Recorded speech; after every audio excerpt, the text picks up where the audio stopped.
یہ ہے کراچی کا کریم آباد چوک۔ اگر آپ نے یہاں جام سڑک پر وقت گزارا ہے تو آپ بالکل جانتے ہوں گے کہ یہ احساس کیسا ہوتا ہے، اور اگر آپ اس انڈر پاس کو صرف بنتا ہی دیکھ رہے ہیں اور اس کی تکمیل کے انتظار سے تنگ آ چکے ہیں تو آپ کے مصائب جلد ختم ہونے والے ہیں، کیونکہ کریم آباد انڈر پاس آلموسٹ مکمل ہو چکا ہے۔ کراچی ڈیولپمنٹ اتھارٹی نے اعلان کیا ہے کہ کریم آباد انڈر پاس اسی ماہ ٹریفک کے لیے کھول دیا جائے گا۔ ناظرین، کریم آباد کراچی کے سینٹرل ڈسٹرکٹ میں واقع ہے، جو 20 ملین سے زائد آبادی والے اس شہر کے سب سے زیادہ گنجان علاقوں میں سے ایک ہے۔ فیڈرل بی ایریا، نارتھ ناظم آباد اور گلبرگ سے ٹریفک یہاں آ کر ملتی ہے، اور اس کے اوپر سے مینا بازار اور بازار فیصل کی تجارتی سرگرمیاں ہر روز ہزاروں اضافی گاڑیاں اس چوک میں ڈال دیتی ہیں۔ رہائشی ٹریفک، تجارتی ٹریفک اور گزرنے والی ٹریفک تینوں ایک ہی جگہ پر ٹکراتی ہیں۔ پیک اوقات میں یعنی صبح 8 سے 10 اور شام 5 سے 8 بجے تک اس چوک پر روزانہ 80,000 سے زائد گاڑیاں گزرتی تھیں، جس سے اوسطاً 45 سے 60 منٹ کا اضافی وقت ضائع ہوتا تھا۔ یہ انڈر پاس شاہراہ پاکستان کے ساتھ چلتا ہے، وہ راستہ جو کراچی کے سینٹرل بزنس ڈسٹرکٹ کو شمال مشرقی علاقوں سے جوڑتا ہے۔ ایک سرا عثمان میڈیکل ہسپتال پر ہے اور دوسرا ضیاء الدین ہسپتال پر، اور یہ موجودہ کریم آباد فلائی اوور کے بالکل نیچے سے گزرتا ہے۔ یہ ناظم آباد، غریب آباد اور کریم آباد انڈر پاس کو جوڑ کر ایک مکمل سگنل فری کوریڈور بنائے گا، جو نارتھ بائی پاس تک رسائی آسان کرے گا۔ اگر یہ سب مؤثر طریقے سے جوڑ جائیں تو روزانہ لاکھوں مسافروں کی زندگی میں واقعی تبدیلی آ سکتی ہے۔ اب بات کرتے ہیں کہ یہاں دراصل کیا بنایا جا رہا ہے، کیونکہ انجینئرنگ زیادہ تر لوگوں کی سوچ سے کہیں زیادہ پیچیدہ ہے۔ مارچ 2024 کی EIA رپورٹ میں 4 ڈیزائن آپشنز کا جائزہ لیا گیا، جن میں سے فلائی اوور کا آپشن شروع میں ہی مسترد ہو گیا، کیونکہ دونوں اطراف 400 میٹر لمبی چڑھائی والے ریمپ کے لیے جگہ ہی نہیں تھی، اور سڑک کے درمیان موجود 220 کلو وولٹ کے بجلی کے ٹاوروں کو منتقل کرنے کی لاگت اکیلے 1 ارب روپے سے تجاوز کر جاتی۔ دائیں مڑنے کا انڈر پاس اور سطحی راؤنڈ اباؤٹ والا آپشن صرف 2 ٹریفک ٹکراؤ کے مقامات ختم کرتا اور مجموعی بہاؤ میں کوئی خاص فرق نہ ڈالتا، اس لیے مسترد ہوا۔ جو ڈیزائن بالآخر منتخب ہوا وہ ایک سیدھا 2 بیرل والا انڈر پاس ہے، جو پوری الائنمنٹ میں چلتا ہے۔ ہر بیرل میں ایک لائن، کل لمبائی تقریباً 1.1 کلومیٹر اور ڈیزائن رفتار 80 کلومیٹر فی گھنٹہ ہے۔ زمین کے اوپر ایک لانگ بیرل ڈھانچہ مینا بازار اور بازار فیصل کے سامنے ٹریفک کو رواں رکھتا ہے، اور موجودہ کریم آباد فلائی اوور کے نیچے ایک راؤنڈ اباؤٹ بقیہ سطحی ٹریفک سنبھالتا ہے۔ اندر پوری لمبائی میں LED روشنی ہے، گاڑیوں کا دھواں نکالنے کے لیے زبردست وینٹیلیشن سسٹم ہے، خصوصی نکاسی آب کے پمپ سٹیشن ہے، اور ایک اہم بات یہ کہ کوئی زمین حصول نہیں کرنا پڑا، کیونکہ پوری الائنمنٹ KDA کے موجودہ رائٹ آف وے کے اندر ہے۔ لیکن یہاں کہانی ایک ایسا موڑ لیتی ہے جس کی کسی نے توقع ہی نہیں کی تھی، اور جو آپ کو کسی سرکاری بیان میں نہیں ملے گا۔ جب کھدائی شروع ہوئی تو 17 فٹ نیچے انجینئروں کو ایک 7 فٹ قطر کا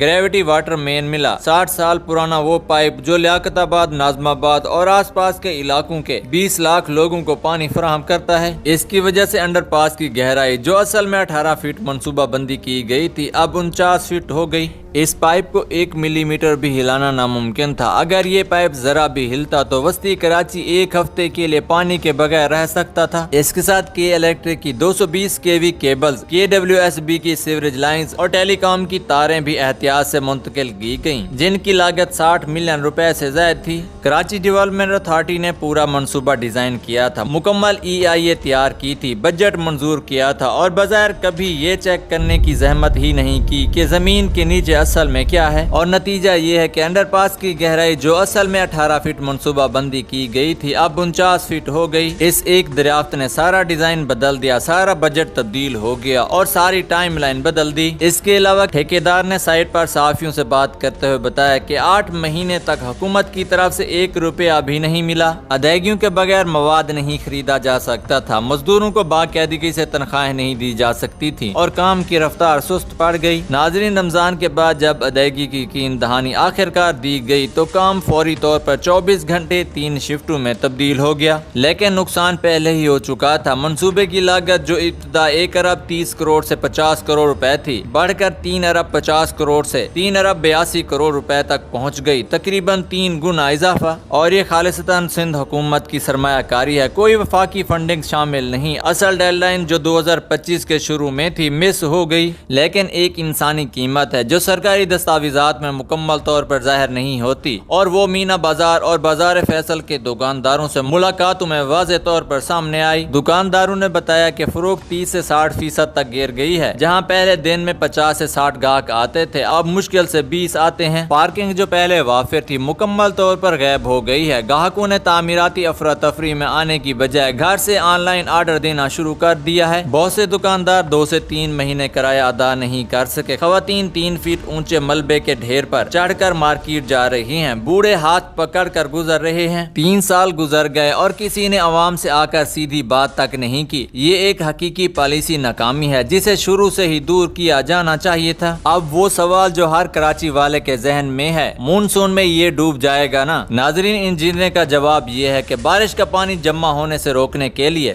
خصوصی زیر زمین ٹینک اور ہائی کیپیسٹی پمپ سٹیشن نصب کیے جا رہے ہیں جو غریب آباد انڈر پاس کے سسٹم سے بہتر کارکردگی دکھا چکے ہیں، اور یہ کراچی کی تاریخ کا پہلا انڈر پاس ہے جس میں اس طرح کا مخصوص نکاسی نظام شامل کیا گیا ہے۔ غریب آباد انڈر پاس اسی طرح کے سسٹم کے ساتھ حالیہ مونسون میں پرانے ڈھانچوں کے مقابلے میں نسبتاً بہتر کارکردگی دکھا چکا ہے، لیکن ایمانداری کی بات یہ ہے کہ پمپ بجلی پر چلتے ہیں اور کراچی میں مونسون اور لوڈ شیڈنگ اکثر ایک ساتھ آتی ہے۔ EIA نے بیک وقت جنریٹر کی صلاحیت لازمی قرار دی ہے، لیکن کیا یہ انتظام واقعی موجود ہوگا اور برقرار رہے گا؟ تو آخر میں ہم کہاں کھڑے ہیں؟ انجینئرنگ کی بنیادیں مضبوط ہیں۔ منتخب کردہ ڈیزائن 4 اختیارات میں سب سے زیادہ سمجھدار انتخاب ہے، اقتصادی طور پر قابل عمل اور خطرناک ترین ٹریفک تصادم کے مقامات کو ختم کرنے کی صلاحیت رکھتا ہے۔ ناظم آباد انڈر پاس نے پہلے ہی ثابت کر دیا ہے کہ درست جگہ پر بنایا گیا انڈر پاس ٹریفک کو ڈرامائی طور پر بہتر کر سکتا ہے۔ مکمل ہونے پر یہ روزانہ لاکھوں مسافروں کے سفر کے وقت میں 20 سے 30 منٹ کی بچت کر دے گا۔ حکمت عملی کا مقام واقعی ایک کوریڈور کا گمشدہ ٹکڑا مکمل کرتا ہے، اور ناظم آباد انڈر پاس پہلے ہی ثابت کر چکا ہے کہ شہر کے اس حصے میں صحیح جگہ پر رکھا گیا انڈر پاس ٹریفک کی صورتحال کو ڈرامائی طور پر بدل سکتا ہے۔ ناظرین، کراچی کی عوام کے جائز خدشات بھی اتنے ہی حقیقی ہیں کہ کراچی کی دیکھ بھال کی ثقافت کمزور ہے۔ ایک انڈر پاس جو اچھا بنا ہے لیکن دیکھ بھال نہیں ہوئی، 5 سال کے اندر خراب ہو جائے گا۔ نکاسی آب کا پمپ سسٹم صرف اس وقت کام کرتا ہے جب بجلی اور دیکھ بھال دونوں دستیاب ہوں۔ ادائیگی کے مسائل پہلے ہی ایک بار کام کو سست کر چکے ہیں اور دوبارہ بھی ایسا کر سکتے ہیں۔ ایک اکیلا انڈر پاس جو چاہے کتنا بھی اچھا ہو، کراچی کے ٹرانسپورٹ بحران کو حل نہیں کرتا۔ یہ ایک اہم نوڈ حل کرتا ہے، پورا مسئلہ نہیں۔ سگنل فری کوریڈور کے باقی ٹکڑے ابھی بھی بننے باقی ہیں، اور وہ وسیع پبلک ٹرانسپورٹ انفراسٹرکچر جو لاکھوں لوگوں کو ان سڑکوں سے اتار سکتا ہے ابھی ایک دور کا خواب ہے۔ سب سے ایمانداری سے جو بات کہی جا سکتی ہے وہ یہ ہے کہ کریم آباد انڈر پاس ایک گیم چینجر بن سکتا ہے، لیکن یہ خود بخود نہیں بنے گا۔ یہ تبھی گیم چینجر بنے گا جب تعمیراتی معیار تصریحات کے مطابق ہو، جب پہلی بارش میں نکاسی آب کا سسٹم کام کرے، جب دیکھ بھال کے لیے واقعی بجٹ مختص ہو اور خرچ ہو۔ کراچی کو صرف ایک انڈر پاس کی ضرورت نہیں، اسے ایک مکمل، مربوط اور واقعی دیکھ بھال شدہ شہری ٹرانسپورٹ سسٹم کی ضرورت ہے۔ اگر آپ کریم آباد علاقے میں رہتے یا کام کرتے ہیں، اگر اس تعمیر نے آپ کے کاروبار یا روزانہ کے سفر کو متاثر کیا ہے، یا اگر آپ نے کراچی کے انفراسٹرکچر کے بارے میں کوئی بھی بات کہنی ہے تو نیچے کمنٹ میں ضرور لکھیں۔ اگر آپ متاثر ہوئے ہیں تو کمنٹس میں اپنے تجربات شیئر کریں تاکہ حکام کو احتساب کا احساس ہو۔